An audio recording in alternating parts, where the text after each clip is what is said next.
What's going on? Long time no see, everyone. Kind of had an absence of making videos lately.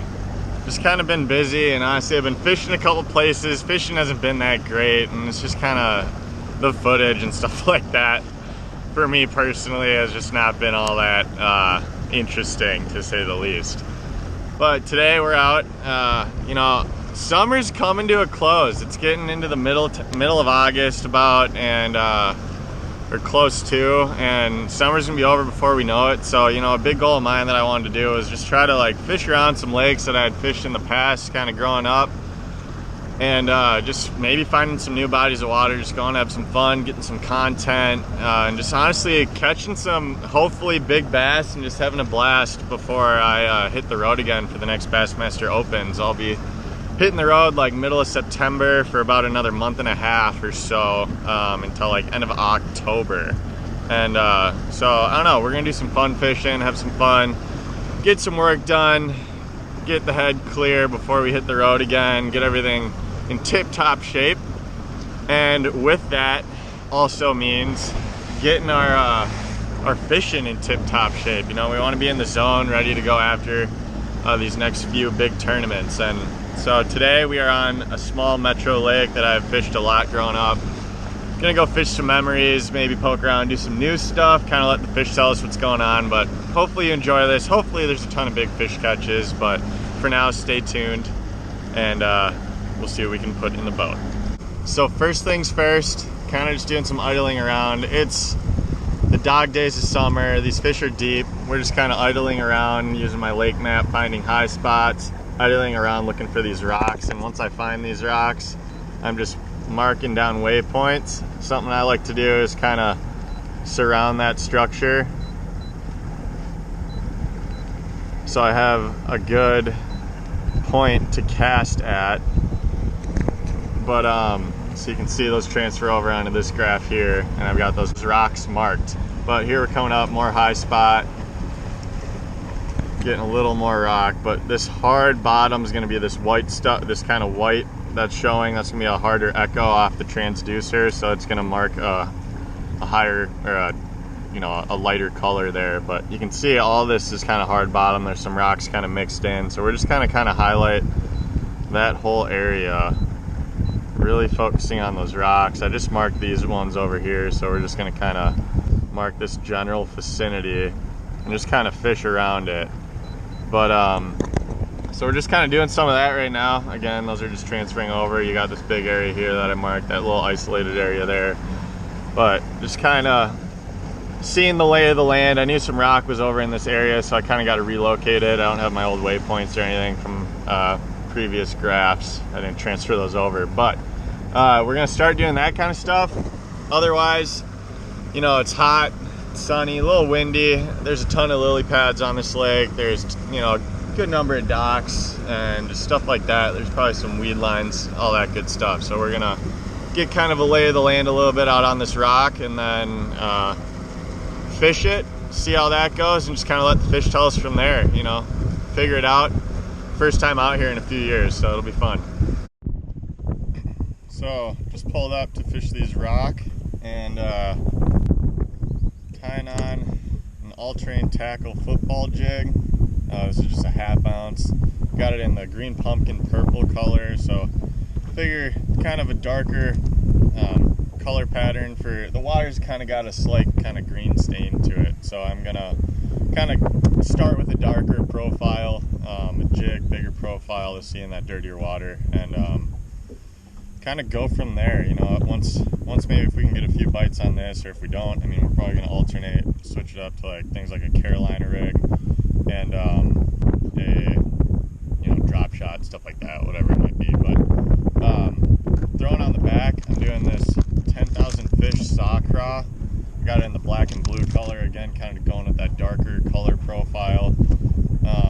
It's kind of got some real active craw pinchers on there. I'm just going to thread that on.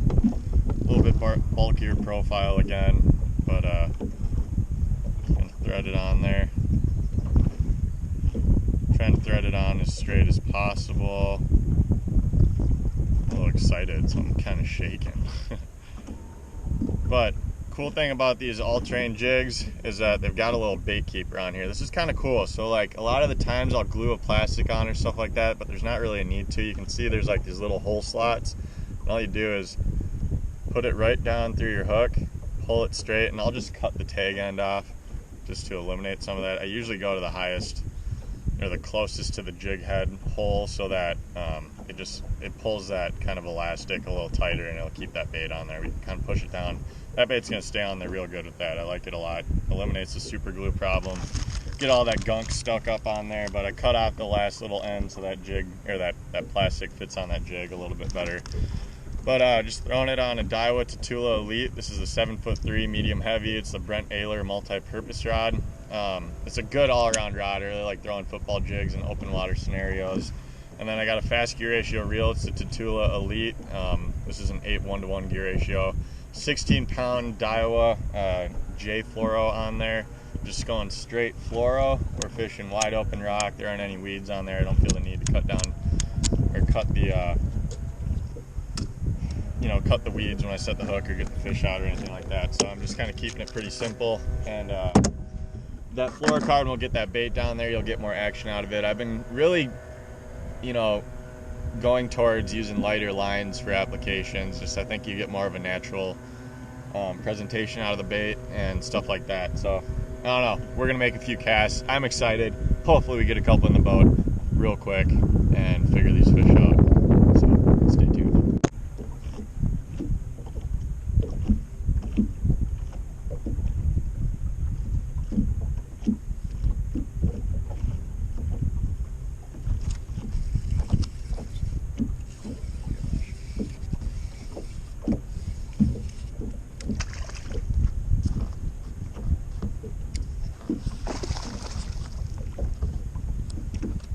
Well,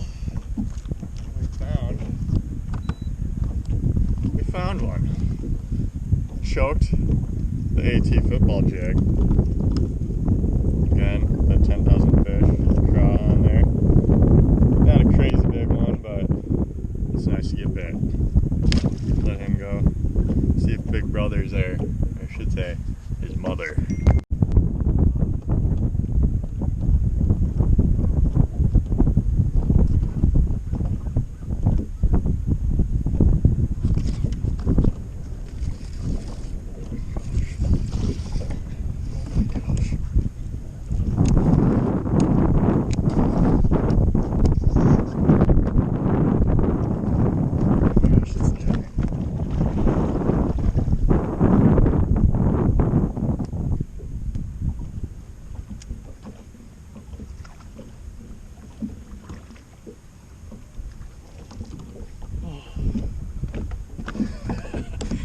That's a big one. Holy cow. That is a fat, healthy bass. And if you can see down there, there's a huge tongue sticking out. That is sick. Alright.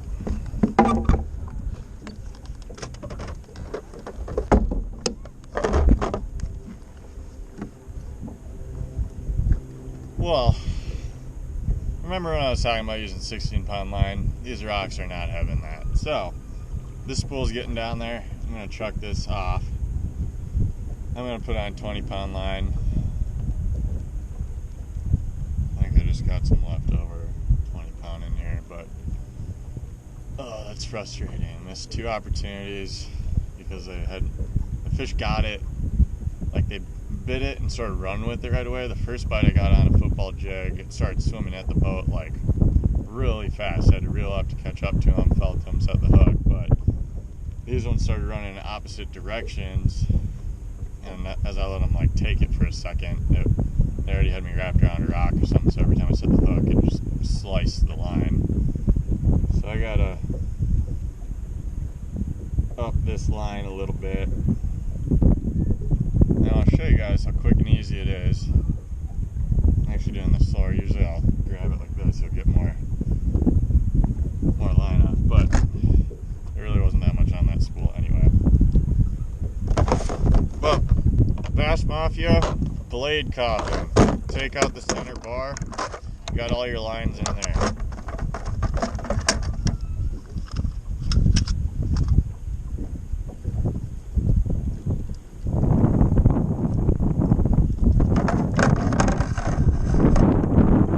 We'll sit there and spool freely.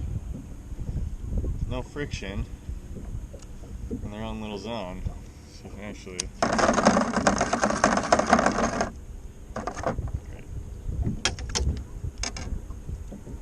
put some tape on there to keep the line from.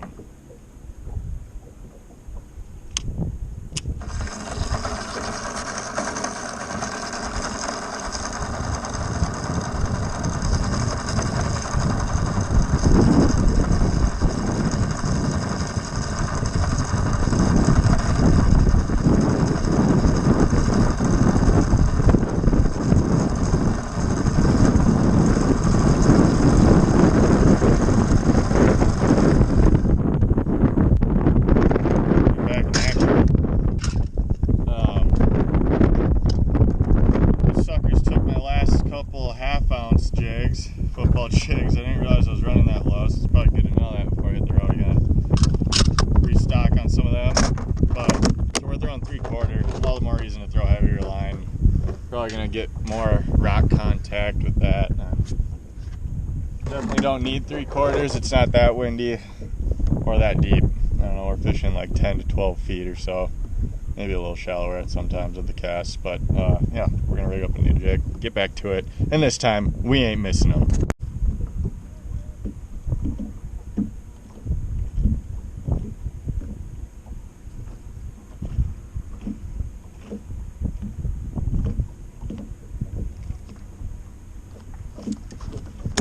Oh my gosh, that's a toad.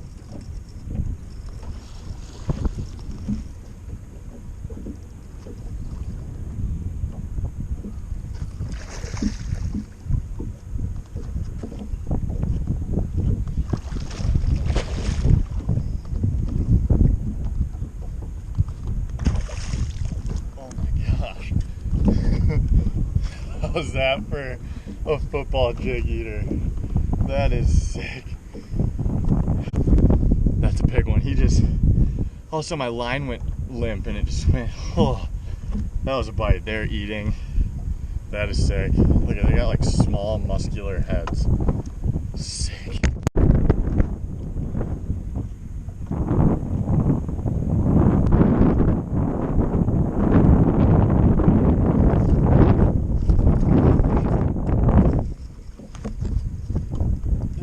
It out of your hand.